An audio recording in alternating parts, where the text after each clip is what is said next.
ความงอกงามในธรรมขององค์สมเด็จพระสัมมาสัมพุทธเจ้าจะมาเกิดไม่แก่บรรดาท่านสาธุชนพุทธบริษัททุกท่านที่ฟังรายการทานธรรมทางสงบในค่ำคืนนี้อาตมาภาพพระครูโกศลสุตตวิธานด็อกเตอร์ผู้ช่วยเจ้าอาวาสวัดพระสิงห์โบรมหาวิหารก็ได้มาพบปะกับญาติโยมเป็นประจำทุกคืนวันศุกร์วันนี้ตรงกับวันที่13เดือนมีนาคม2569เดือน6เหนือแฮม6ค่ำแฮม10ค่ำในวันนี้อาตมาภาพก็จะได้พบปะกับญาติโยมเป็นประจำทุกวันศุกร์หลังจากไปแอวเมืองจีนมาวันก่อนก็ได้บันทึกเทปทิ้งเอาไว้วันนี้ก็ได้มาพบปะกับญาติโยมตามปกติญาติโยมสาธุชนทุกท่านฤดูนี้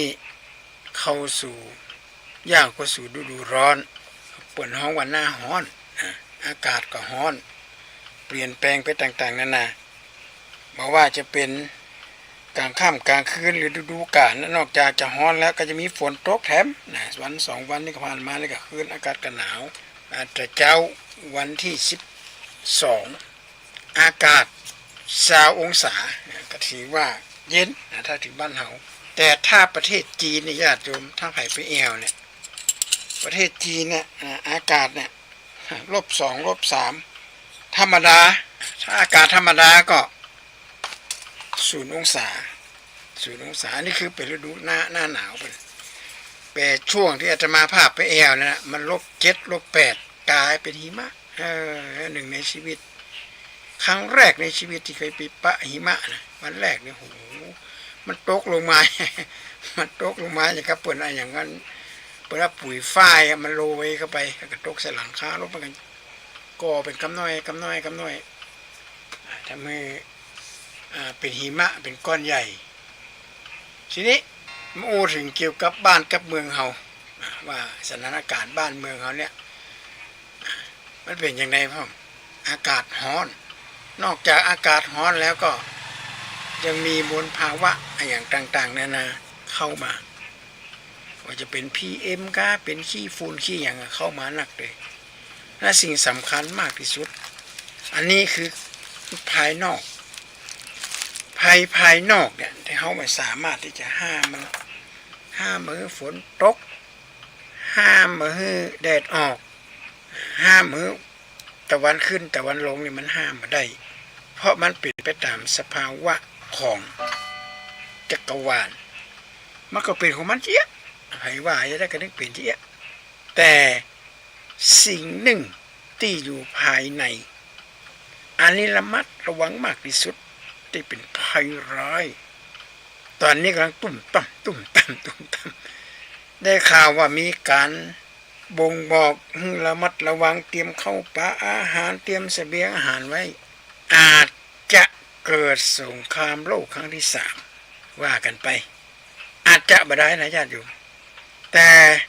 นักวิเคราะห์หลายคนอันนี้คือต่างชาตินะผลวิเคราะห์ว่าทุกคนก็กลัวตายเหมือนกันประธานาธิบดีทรัมป์ก็กลัวตายผู้นำประเทศอิหร่านก็กลัวตายผู้นำแต่ละประเทศของของอิสราเอลเนี่ยก็กลัวตายเหมือนกันเพียงแต่มันเป็นแค่บ่งบอกกันได้บ่น่าจะเกิดสงครามร้ายมากกว่านี้ถ้าทั้งสองผู้นำเนี่ยต่างคนต่างถอยมาเหี่ยก็จบปัญหาเหล่านี้ก็จะบ่เกิดขึ้นทีนี้ปัญหาของภัยที่เฮากำลังต่อสู้อยู่เนี่ยคือภัยภายใน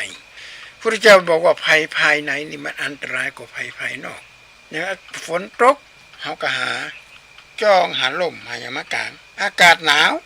เฮาก็หาผ้าห่มมาบ่ว่าอากาศหนาวบ่ว่าอากาศร้อนเฮาหาทางป้องกันสิ่งเหล่านี้ได้เพราะว่ามันเป็นสิ่งภายนอก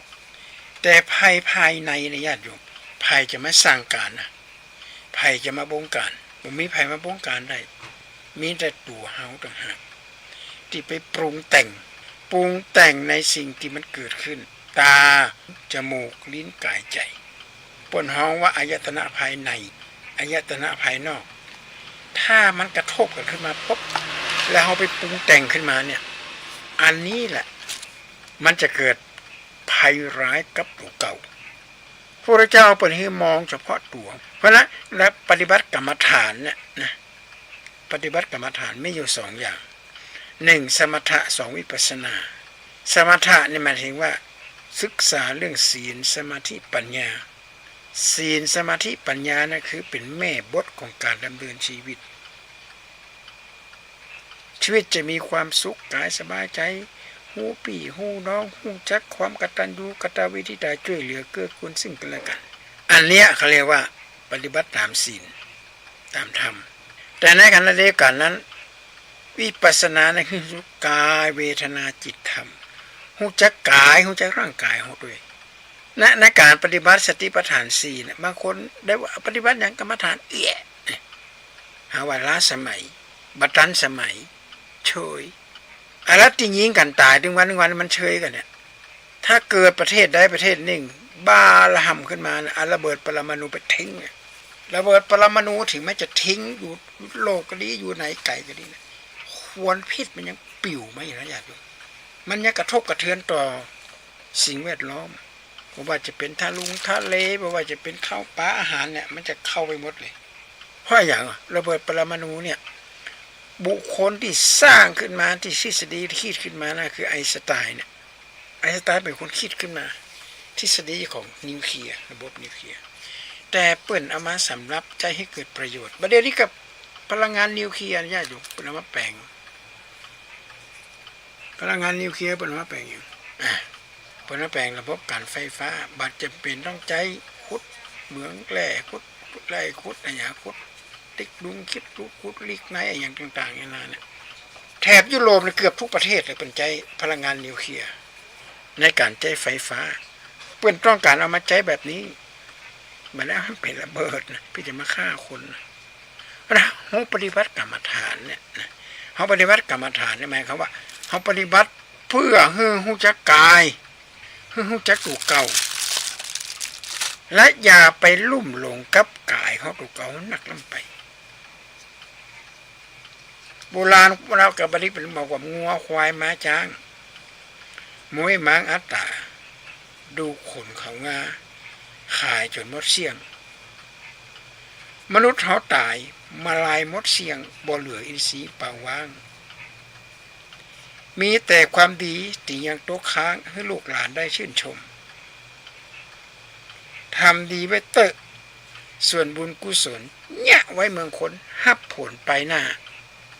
สมบัติหลักฐานมีในไตรลาที่เฮาหิหามาไว้เต็มว่าเฮาตายของกินของใจเฮาจึงเอาไปบ่ได้สักบ่ได้เอาไปสนิทบ่ได้เอาไปสักหนต้องขาแมงนนก็จึงเอาไปบ่ได้จะต้องปล่อยวางไว้บนลุ่มใต้บ่มีหยังไปละครับ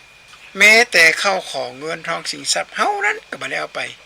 ผัวเมียที่ฮักเหมือนอย่างดวงใจเขาก็บอกไปแต่เฮาเลยเจ้ามีแต่บาปกรรมจักน้ำตัวเจ้าเข้าสู่คงคาแม่น้ำวัฏฏะสงสารกว้างขวางเจ้นล้ำไปสู่ฝั่งอันคงคาไปเกิดจันฟ้าตาวัดติงสามีเทวดาฮักษาอยู่เฝ้ามีเทวดาฮักษาอยู่เฝ้าอันนี้แหละของแท้ถ้าเฮาฮู้จักกายเนี่ยมันเป็นของมาเที่ยงแท้ตอนยามหนุ่มยามน้อยก็งดงามแม่อุ้ยส่วนคำโทษเป็นฟ้าเข้าห้ามขึ้นมาว่า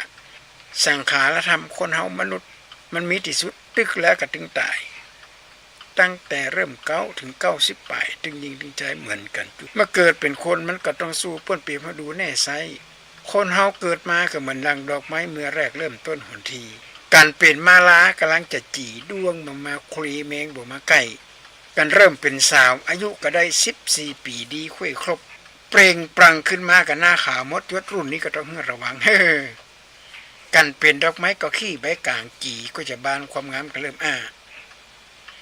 อายุสังขารปาไป14-15ก็เริ่มงามลานะฮักหมู่เปื้อนหมู่ฝูงก็เริ่มมีนักตักจ่ายกเล่นเฮฮา16-17ก็เริ่มสหาเพศตรงกันข้ามมาอู้จ่ายกเล่นกันเป็นดอกไม้กำลังตื่นเต้งทรงกลิ่นหอมหวนเพลิดพริ้งแมลงผู้เอ๋ยทั้งเพิ่งเลยมิ้นได้หอมดอกเจ้าที่บานป้าการลุงกิเซาะเจาะกินน้ำหวานเราเอ๋ยดอกบานงามแต่ในเจ้าเราเอ๋ยดอกบานงามแต่ในเจ้ากันไปถึงสาวถึงสาวเป็นสาวที่ตักก็เริ่มในการนาบาน25-26ก็บอกว่ากัน27กับมัน28-29 การเคลื่อนเลข3ความงามน้องเนาก็เริ่มซบเซาลงแล้วหมูเปื่อนหมูฝูงบกากาดแก้วก็เริ่มเปลี่ยนป้าเป็นลุงนะหมูเดียวสิวหักตั้งเปื่อนละฝูงก็เริ่มลงพุงเปื่อนฝูงก็เหลือน้อยจึงยิงจึงใจได้หันหลานน้อยไกวอูจานะหัก40-50แหงที่มีนักก็เริ่มลดน้อยลงไปผมที่เคยดำก็เริ่มขาวใสเขี้ยวฟันของนายก็เริ่มบ่มันเจ็บแข้งเจ็บหาก็มีหันกลับมาตึงตันแม่นตัด60-70อาราคัดปีที่เริ่มเข้ามาเยือนเอาแล้วนะเตรียมไปตัวก็ดีเขี้ยวที่เคยเกี้ยวเหมือนดังเขี้ยวเฉือนก็มาเรื่อย2-3-4นะเป็นอะไรอินดูสุขภาพร่างกายกระเป๋ากระปี้หายไปไหนจากไหนแห่งมดเนื้อหนังเต็งตึงกันซ้ำหดคอต่อเริ่มก้มลงดิน80มาแล้วก็เต็มนักน่องนักตีนหูเคยได้ยินก็กลายเป็นหูอื้อแล้วอ่อนขอถามกระดักจื้อกือยกแขนยกมือกระจานยิ้มเพิ่นถามไม่อุ้ยไปไหนกินข้าวกับจินแล้วอ่อนมาฮือตะวาเนี่ยเพิ่นถามไปวัดก็หาอีมาไปสีข้าว80ปลายใกล้จะเลข9ไม่รู้คนเอาเดี๋ยวนี้เนี่ยญาติโยมร่างกายคนเฮาเนี่ยมันอ่อนอย่างนี้บ่ได้น่ะเฮาจะไปลุ่มหลงกับมันนักล้ำไปเพิ่นได้บอกว่าพาลาหาเวปัญจขันธาขันธ์ทั้ง5เป็นของหนักเน้อเป็นของหนักลองบ่อาบน้ำสักวันวะกะบ่แปรงวันสักเจ้าวะกะโอ้ท่อกินน้ำกินเหงื่อกินไข้ของเหม็นทั้งนั้นออกจากร่างกายเปิ่นจริงขนาดนามมนุษย์ว่าบุคคลแปลว่าปุคละซึ่งแปลว่าผู้เกินแล้วสิ่งของเน่าเหม็นในร่างกายของคนเฮามีแต่ของเน่าเหม็นทั้งนั้นออกมาเป็นน้ำก็เหม็นออกมาเป็นก้อนก็เหม็นออกมาเป็นลมก็เหม็นเป็นอาสุภกรรมฐานหน้าการของปฏิบัติธรรมปฏิบัติเพื่ออย่างไงเพื่อจักสรีระร่างกายว่ามันบัดเที่ยงแท้แน่นอนไปลุ่มไปหลงไปยึดมันถือมันนักล้ำไปตัวกูของกูเท่าละเปิดปัญหาขึ้นมาละอันนี้แหละญาติโยมมันจะเกิดขึ้นนักละเพราะฉะนั้นกายเปิดให้ศึกษาเรื่องกายของเราร่างกายของเราเนี่ยมันบัดเที่ยงแท้แน่นอนเราจะได้รับจดหมายจากธรรมชาติจากพญามัจจุราชว่าได้เหมือนกันฉบับแรกเป็นยังไงบ้างเอาวางไว้ไหนเอาไว้วางบนหลังคาฉบับแรกก็วางไว้ที่หัวบันไดฉบับที่2เอาวางหน้าต่างฉบับที่3เอาวางบนเพดานฉบับที่4เอาวางบนหลังคาฉบับที่5เอาวางไว้เสาเฮือนฉบับที่6เอาวางไว้บนเตียง6ฉบับได้รับเหมือนกันทุกครูทุกคนเลยเอาไว้เตียงหัวบันไดก็คือว่าปากของคนเฮาเนี่ยปากตูเนี่ยเขี้ยวเขาก็จะเริ่มมามั่นเลยเนี่ยเรียกไปถอนเขี้ยวเบิกกับหมอนัดทำละไปพอตรวจนั้นตรวจนี้เอาละบางทีเปิ่นนี่แค่เตือนนะแต่ไม่ยอมละเปิ่นมาเตือนโอ้ยแม่เจ็บนำไปเขี้ยวเนี่ยกินอะไรอย่างกระดึ๊บได้ถอนนะคุณหมอจะไม่ต้องถอนละเปิ่นเอาคืนแล้วโลกไอ้แค่ของเฮานะอุตส่าห์ซื้อยาสีฟันราคาแพงเอามาแปรงฟันให้ดีๆแปรงฟันที่ไม่เจ้าที่ไม่แรงโอ้มันบ้าเขาสักหน่อยเนี่ย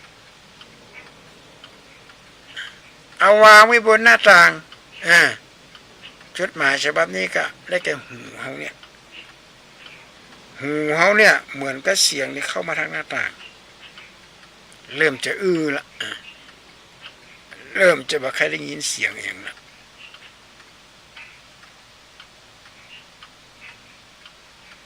ผมบอกว่ายามหนุ่มยิ่งแก่ก็ยิ่งตึงก็คือยิ่งแก่ก็ยิ่งยาวก็คือสายตาฉบับที่3เอาห้อยบนเพดานนั่นก็คือสายตาเขาเนี่ยแสงสว่างเริ่มฟ้าอาตมาภาพก็เหมือนกันก็เป็นทุกคนเป็นเหมือนกันหมดบ่มีภัยที่จะหลีกเลี่ยงได้ญาติโยมแม้กระทั่งองค์พระสัมมาสัมพุทธเจ้าศาสดาเอกของโลกพระองค์ปรงอายุสังขารไปก่อนล่วงหน้าละหมายก็ว่าจะต้องไปละจะกลับบ้านเก่าละถ้าไปบ้านเฮา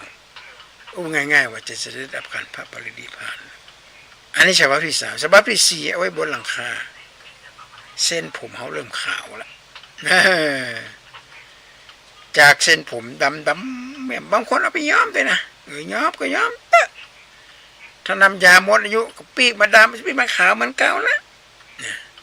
มันมาเตียกแต่แน่นอนมันจะของเฮาฉบับที่4ถ้าเป็นของเฮาแท้ๆมันจะต้องมาเปลี่ยนสีแล้วเฮาสามารถที่จะบังคับได้บ่เฮ้ยมันเป็นสีนั่นบ่เฮ้ยมันเป็นสีแต่มันห้ามมันได้ญาติโยมบ่มีจะห้ามมันได้ฉบับที่5เอาวางบนเสาเฮือนก็คือร่างกายเฮานี่เริ่มเอ็นละเตียวไปไหนตุปัดตูเปเตียวไปทางไหนก็เบิ่มประมาณบาดเดียวปะเตียงละเตียวนั่งเมินก็บ่ได้เจ็บแข้งเจ็บขา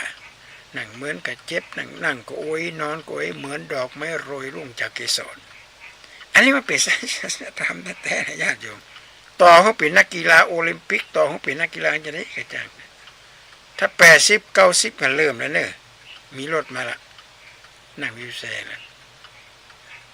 เพิ่นได้บอกว่าชีวิตคนเฮามันอยู่คู่กับรถเลยตอนเราอ่อนน้อยก็นั่งรถนั่งรถที่มันเป็นเปย์รถเปย์รถเป็นล้อเปย์พอแก่ตัวมาทำการทำงานก็นั่งรถประจำตำแหน่งตอนเรียนหนังสือก่อนตอนเรียนหนังสือเขาก็นั่งรถโดยสารนั่งรถประจำเดือนไปเรียนหนังสือพอมีการมีงานก็มีรถส่วนตัวถึงมันก็นั่งรถโดยสารไปทำงานพอแก่ตัวมาก็ต้องนั่งรถพยาบาลเพื่อที่จะไปรักษาสุขภาพหลังจากสิ้นลมหายใจก็มีรถพยาบาลมาส่งเอาศพตั้งไว้ที่วัดกติบ้านกันหลังจากขั้นไปป๊บก็มีรถนำส่งสุสานผูกพันกับรถทั้งนั้นเลยร่างกายคนเราไม่มาเที่ยงแท้แน่นอนแบบนี้ญาติโยมเมื่อพอรับปฏิบัติกรรมฐานเนี่ยเพื่อมองตรงนี้เท่าหารความจริงของสัจธรรมเนี่ยเราสามารถที่จะระงับความโลภความโกรธความหลงลงไปได้ถ้าเราไม่สามารถที่จะระงับสิ่งเหล่านี้ได้เนี่ยอย่างไอ้ทำเราอายุตะกี้ปี60 70ปลายแปะแม่80อันนี้ไม่ยอมปุ่งไม่ยอมวางละอ่อนน้อยมาหับศพป่อซึ่งเป็นทหารแล้วก็ให้กอดหีบศพป่อให้ขนาดนักเลยไม่สามารถจะเอาฟื้นขึ้นมาได้และอยากจะถามผู้นำประเทศทั้งสองเนี่ยเขามีความรู้สึกแบบนี้ก่อนมาเข็นมาฆ่ามาล่าลาวีกันและกันเนี่ยอันนี้แหละตัวร้ายที่สุดเลยครับญาติโยมสงครามบักเกยป้านี้ไปมันมีแต่กายกับตายถ้าเราหันจุดนี้แล้วนะจดหมายฉบับที่5จดหมายฉบับที่6วางไม่บนเตียงก็คือว่าร่างกายเขานี่แหละจะต้องติดเตียงแล้วถ้าบดติดเตียงก็ตายทันทีทันใดโคตรเราเกิดมาอันนี้แหละคือสัจธรรมมันแท้จริงเนี่ยเพื่อมองกายก่อนวันศุกร์หน้าจะอู้ถึงเรื่องเวทนาแต่วันนี้อู้ถึงเฉพาะร่างกายร่างกายเป็นของสกปรกของเน่าเหม็นเป็นของไม่จีรังยั่งยืนเป็นอสุภกรรมฐานเขาก็ไปหลงนะหลงความงามหลงความสวยสดงดงามหลงอะไรต่างๆนานาทำให้เกิดการเคลื่อนติดลุ่มหลงแทนที่จะเอาเวลาเนี้ยไปปฏิบัติธรรมเอาเวลาเนี้ยเอาไปปฏิบัติสิ่งที่มันเป็นประโยชน์กับตัวเก่าเพราะการเกิดมาเป็นมนุษย์นี่ญาติโยมมันเป็นของยากมันจะเป็นได้ง่ายๆนะเกิดมาเป็นมนุษย์นี่ยากแล้วโอกาสที่จะมาพบกับพระพุทธศาสนาก็เป็นเรื่องยากครับมันจะได้ง่ายๆโอกาสที่เขาจะได้มานั่งบำเพ็ญกุศลบำเพ็ญบุญบารมีนี่ก็เป็นเรื่องยากในเมื่อมันยากประเภทนี้แล้วเขาจำเป็นจะต้องช่วยกันอบรมสั่งสอนให้รู้จักสัจธรรมมันแท้จริงของมนุษย์ชีวิตนี้คืออะไรชีวิตนี้ต้องอยู่เพื่ออะไรอันนี้แหละสำคัญมากแต่ถ้าหากว่าเฮาบ่มีสายตามองถึงสิ่งเหล่านี้เฮาก็จะเป็นอวิชชาละ ล่มหลงไปตลอดก็จงรู้สึกหัวเอามาไหวละปุ่นไปนอนอยู่บนเตียงละไม่ได้ช่วยอย่างสักอย่างไม่ได้สร้างคุณงามความดีสักอย่างอันนี้นะก็เป็นที่น่าเสียอกเสียใจเหมือนกันญาติโยมสาธุชนทั้งหลายเพราะฉะนั้นวันนี้อาตมาภาพได้นำสาระข้อคิดคือกับญาติกับโยมได้ฟังว่าชีวิตมนุษย์สั้นนักความตายมันหยาดนั้นน้ำค้างอยู่บนยอดหญ้าจะต้องผ่านเหือดแห้งหายชีวิตนี้หาสาระหาแก่นสารมาได้ไม่สามารถที่จะนำเอาอย่างติดเนื้อติดตัวไปได้สักอย่างเหลือไว้ซึ่งคุณงามความดีฝากไว้กับลูกกับหลานเหมือนที่อาตมาภาพได้ไปเอวประเทศจีนไปพอพระราชวังไปพอกำแพงเมืองจีนไปพออย่างต่างๆนานาเหล่านี้สิ่งบรรพบุรุษเป็นสร้างเอาไว้คนก็ไปเอียกันยังบดงามคนเต็มคนนี่หนักขนาดนักเลยเขาเป็นคนเฒ่าคนแก่สมัยโบราณนี่สร้างเอาไว้สร้างให้ลูกให้หลานได้พอได้กวยกันเปิดสร้างเอาไว้ให้ลูกให้หลานสร้างดีไปให้ลูก